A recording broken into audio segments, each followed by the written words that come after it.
10.000conjesús.net. Señor mío y Dios mío, creo firmemente que estás aquí, que me ves, que me oyes. Te adoro con profunda reverencia. Te pido perdón de mis pecados y gracia para hacer con fruto estos 10 minutos con Jesús. Madre mía Inmaculada, San José, mi Padre y Señor, Ángel de mi guarda, intercedan por mí. Al entrar en Cafarnaúm, se le acerca un centurión rogándole: Señor, mi sirviente está en casa enfermo de parálisis y sufre terriblemente. Jesús le dijo: yo mismo iré a curarlo.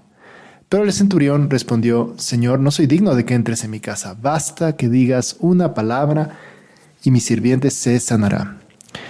Esto es el Evangelio de hoy, en este lunes de Adviento. Y me parece que es bonito pensar cómo vamos a enfocar nuestro Adviento, cómo vamos a empezar a vivir estos días de preparación para la llegada del Niño Dios. Y me parece que una forma de prepararnos en el Adviento es justamente hacer nuestra esa frase del centurión que tanto alaba a Jesús: Señor, no soy digno de que entres en mi casa. Basta que digas una palabra y mi sirviente se sanará. Vamos a ver. Cuando pensamos en la relación de Jesús con las personas que le rodean, a veces no nos acordamos que algunas de ellas tenían bastante prestigio o que tenían alguna situación de poder, ¿no? Los fariseos, por ejemplo, eran bien vistos las personas que estaban a su alrededor. Pero en el caso de un centurión era un jefe militar de la potencia dominadora.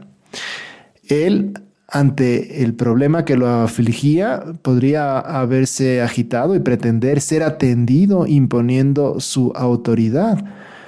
Habría podido convencer con mucha insistencia o hasta forzar a Jesús a ir a su casa.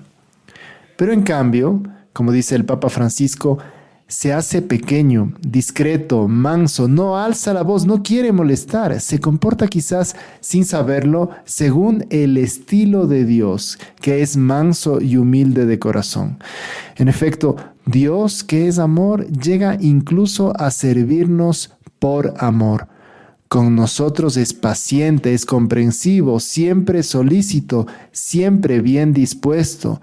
Sufre por nuestros errores, pero Él mismo busca el modo para ayudarnos y para hacernos mejores. ¿Cuánta diferencia encontramos en nuestras vidas cuando nos portamos mal con los demás? Porque muchas veces nos sentimos que somos tratados injustamente, porque nosotros tenemos una situación que debería considerarse porque o somos mayores, o tenemos esta situación de poder, o yo que lo he dado tanto. Y esto se llama el victimismo. Cuando uno vive quejándose o uno ve las cosas mal a su alrededor, se llama el victimismo. Y leía hace poco un tal Fabián Villena que tenía algunas cosas interesantes sobre este aspecto que me parece que también es a veces espiritual. Y él decía que con el victimismo perdemos lo más valioso que tenemos en la vida, la libertad y la capacidad de responder, porque siempre estamos con el pobrecito de mí. Con ese victimismo perdemos lo más valioso. Nuestra vida, nuestro bienestar siempre terminan dependiendo de otras personas o de las circunstancias. Es más, yo creo que en general eso nos lleva como a ahorrar energía, ¿no? Que a nuestro cerebro le encanta asumir el rol del yo soy el bueno, los demás son los malos, pobrecitos de mí, ayúdenme, atiéndanme, párenme bola, ¿no? Pero claro, el precio que pagas a cambio de eso es que tu realidad no cambia, es que las cosas que están a tu alrededor se hacen más difíciles.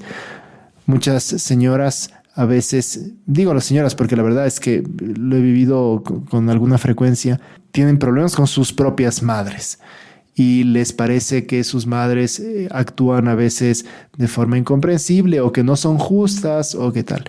Se nota cómo estas mismas señoras se van pareciendo poco a poco a sus madres porque han dejado que ese victimismo también vaya entrando, ¿no? Porque ellas se molestan por las mismas cosas y son durísimas al decirlo y a veces causan unas heridas grandes al querer como dejar las cosas arregladas, ¿no?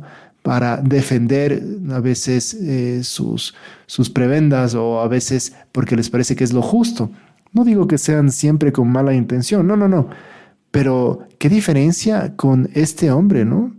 No se esfuerza a que Cristo mismo vaya a sanar al siervo enfermo. No quiere un trato preferencial. Al contrario, Señor, no soy digno de que entres en mi casa.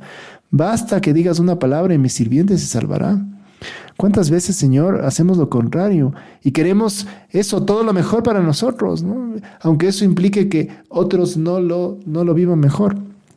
Y a veces pensamos que no podemos hacer las cosas porque no tenemos esas mismas características, ¿no? En este libro de Villena, que no es un libro espiritual, pero de todas formas me parece interesante, cuenta la historia de un senegalés que él se topó cuando tenía 27 años.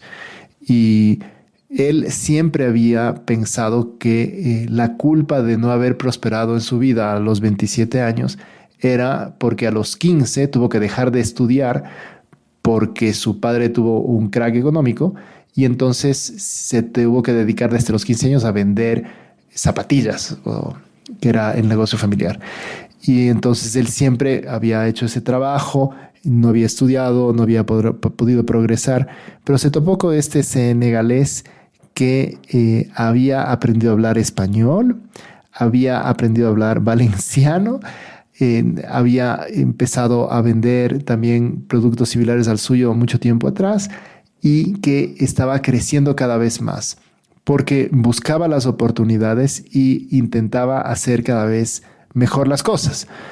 Y él, cuando se dio cuenta de esto, fue un cambio para él. O sea, dejó de sentirse víctima y empezó a buscar cómo mejorar las cosas. Sentirse víctima es algo que nos limita mucho, porque lo que nos hacemos es que alguien más nos solucione los problemas. Y la gente no está llamada a solucionar los problemas. Cuando te crees demasiado, cuando quieres que todo te den solucionando y te quejas cuando no pasa eso, las cosas a veces no funcionan tan bien. A mí siempre me sorprendió cómo San José María nos animaba a vivir la pobreza, por ejemplo. Y dice, no tienes espíritu de pobreza si puesto a escoger de modo que la elección pase inadvertida, no escoges para ti lo peor. Y uno dice, uy, lo peor, no, pues, si yo me merezco lo mejor, pues, si yo al contrario soy el que necesito que lo mejor para mí. Y San José María nos hace darnos cuenta de eso. ¿Cómo es que lo mejor es para otras personas? Señor, no soy digno de que entres en mi casa. Una palabra tuya bastará para sanarme. Tú, Señor, sigue ayudando a los demás. Yo no necesito el mejor o el privilegio. Y Señor Jesús, que aprenda a ser manso y humilde, que sepa encontrar en coger lo peor para mí, esa manifestación concreta de hacer el bien a los demás, el no estarme quejando, el no darme demasiada importancia, el no estar constantemente pensando en cómo van a ser las cosas para los demás, que qué injusto que yo no lo tenga o que cómo me gustaría que sí yo ser el mejor y eres lo que eres. Pídele al Señor esta mansedumbre, este modo concreto de vivir esta entrega. Y ahora que estamos en el tiempo de Navidad, nos enseña clarísimamente a entregarnos de la misma manera que Jesús, que no temió hacerse hombre, teniendo la condición divina, que se entrega para que nosotros podamos entenderle mejor. Aprended de mí que soy manso y humilde de corazón. Yo no sé si el centurión del que habla el Evangelio de hoy había escuchado eso de los mismos labios de Jesús o de labios de otras personas que repetían eso que Jesús había dicho, pero es una manifestación concreta de mansedumbre. Señor, no soy digno de que entres en mi casa. Basta que digas una palabra y mi sirviente se sanará. Señor, no soy digno de que entres en mi casa, pero si tú dices una palabra, yo seré salvo. Ponemos estas intenciones en manos de nuestra Madre la Virgen, para que vivamos siempre esa mansedumbre que también caracterizó a Nuestra Señora. Te doy gracias, Dios mío, por los buenos propósitos, afectos e inspiraciones que me has comunicado en esta meditación. Te pido ayuda para ponerlos por obra. Madre mía Inmaculada, San José, mi Padre y Señor, Ángel de mi guarda, intercedan por mí.